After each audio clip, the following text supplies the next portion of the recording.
नमस्कार दोस्तों। तो आपका स्वागत है हमारे यूट्यूब चैनल स्मार्ट स्टडी में। तो आज हम एचपीएसएससी के प्रीवियस ईयर क्वेश्चन पेपर के कुछ क्वेश्चन करेंगे जो कि आपके एग्ज़ाम की दृष्टि से बहुत ही ज़रूरी है।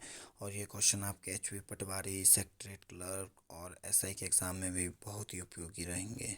तो आइए शुरू करते हैं हमारा first question. Which of the following river rises near Mansarovar lake. Mansarovar झील के पास इनमें से कौन सी नदी का उत्थान होता है?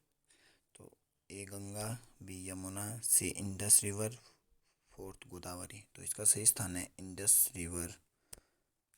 मानसरोवर के सबसे निकट में इंडस रिवर बहती है जो कि मानसरोवर के निकट राजस्थान से निकलती है। गंगा नदी का उद्गम स्थान गंगोत्री है। यमुना नदी का उद्गम स्थान यमुनोत्री है। ये दोनों जगह ही उत्तराखंड में स्थित है। और सबसे इम्पोर्टेंट गोदावरी। गोदावरी का उद्गम स्थान त्र्यंबक पहाड़ी है जो कि महाराष्ट्र के नासिक ज़िले में स्थित है। और गोदावरी को ही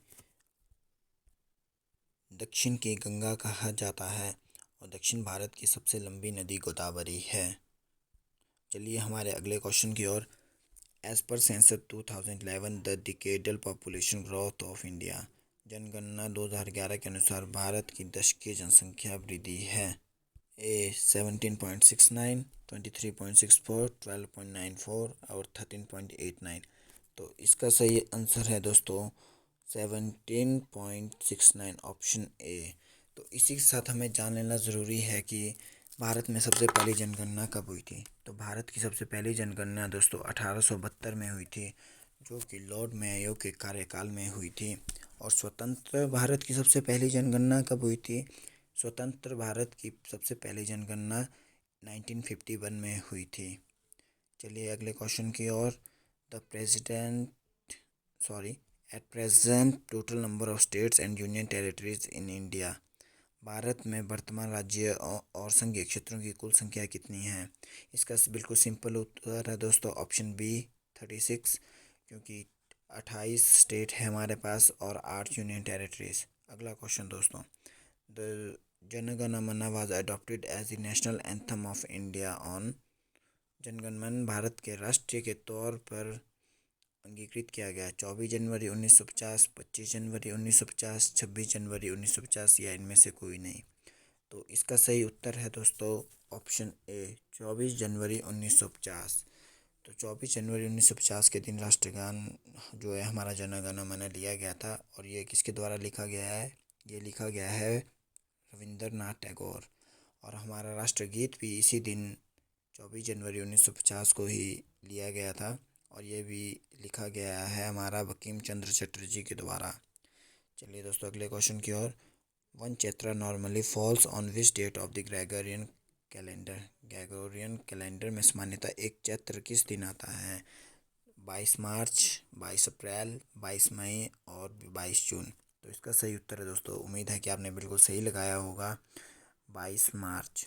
तो 22 मार्च के दिन चैत्र एक आता है कि जो ग्रेगोरियन कैलेंडर में 22 मार्च होता है। और इस सबसे इम्पोर्टेंट क्वेश्चन इसी में ये बनता है दोस्तों कि भारत में कौन सा कैलेंडर माना जाता है? तो भारत में शक संवत कैलेंडर माना जाता है।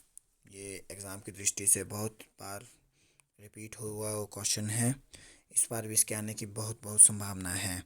चलिए दोस्तों अगले क्वेश्चन की ओर।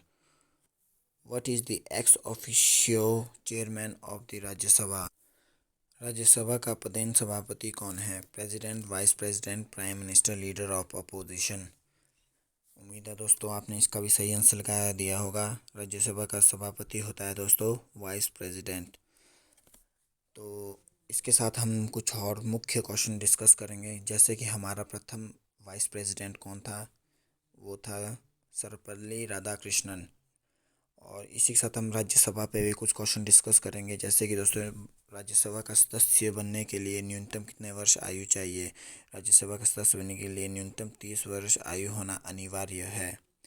और दोस्तों इसी के साथ ही बहुत ही महत्वपूर्ण क्वेश्चन है जो कि प्रेसिडेंट और वाइस प्रेसिडेंट है, राष्ट्रपति और उपराष्ट्रपति, उन्हें शपथ कौन ग्रहण करता है? मतलब इन्हें शपथ कौन दिलाता है दोस्तों। ये क्वेश्चन बहुत ही इंपॉर्टेंट है। ऐसे क्वेश्चन प्रीवियस ईयर क्वेश्चन में आप देखना चाहेंगे कि बहुत बार रिपीट हो चुके हैं कि राष्ट्रपति, प्रधानमंत्री, उपराष्ट्रपति को शपथ कौन दिलाता है। तो प्रेसिडेंट और वाइस प्रेसिडेंट को शपथ चीफ जस्टिस ऑफ इंडिया दिलाता है।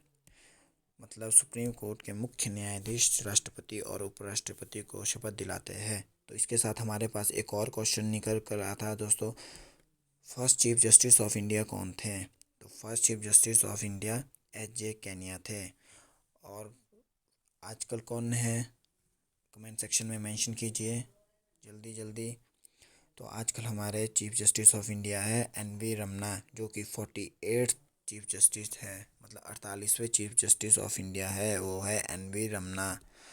और इसी के साथ हम ये भी जानना चाहेंगे कि प्राइम मिनिस्टर को, मतलब प्रधानमंत्री कौन है हमारे, श्री नरेंद्र मोदी जी, उन्हें राष्ट्रपति शपथ दिलाता है। जो कि प्राइम मिनिस्टर होगा उसे राष्ट्रपति शपथ दिलाएगा। हाल ही में आप सभी को पता होगा कि हमारे नए राष्ट्रपति द्रौपदी मुर्मू जी है, जो कि हमारी प्रथम ट्राइब राष्ट्रपति है। और ये एग्ज़ाम की दृष्टि से बहुत ही इम्पोर्टेंट क्वेश्चन है। ये हमारे 15वें नंबर की राष्ट्रपति है। और द्रौपदी मुर्मू जी एक लौती ऐसी राष्ट्रपति है जिनका जन्म आज़ादी के बाद हुआ है। तो चलिए दोस्तों अपने अगले क्वेश्चन की ओर। Which of the following is not all India service. IAS, IPS, IRS, Indian forest service, इनमें से कौन सा ऑल इंडिया सर्विस नहीं है। तो इसका सही उत्तर है दोस्तों IRS, क्योंकि Indian revenue service all India service नहीं है। बाकी जैसे कि आप UPSC एग्ज़ाम देते हैं तो उसमें IAS, IPS, IAFS, ये सभी आपके ऑल इंडिया सर्विस में आते हैं। चलिए दोस्तों अगले क्वेश्चन की ओर। Which of the following is the highest in order of precedence. तो इसका उत्तर दोस्तों आपको कमेंट सेक्शन में मेंशन करना है। जल्दी से कमेंट सेक्शन में मेंशन कीजिए और इसका उत्तर आप कमेंट सेक्शन में दीजिए। तो इसी तरह हम बहुत सारे इंपॉर्टेंट क्वेश्चन के साथ मिलेंगे दोस्तों अपने अगले वीडियो में। Thank you.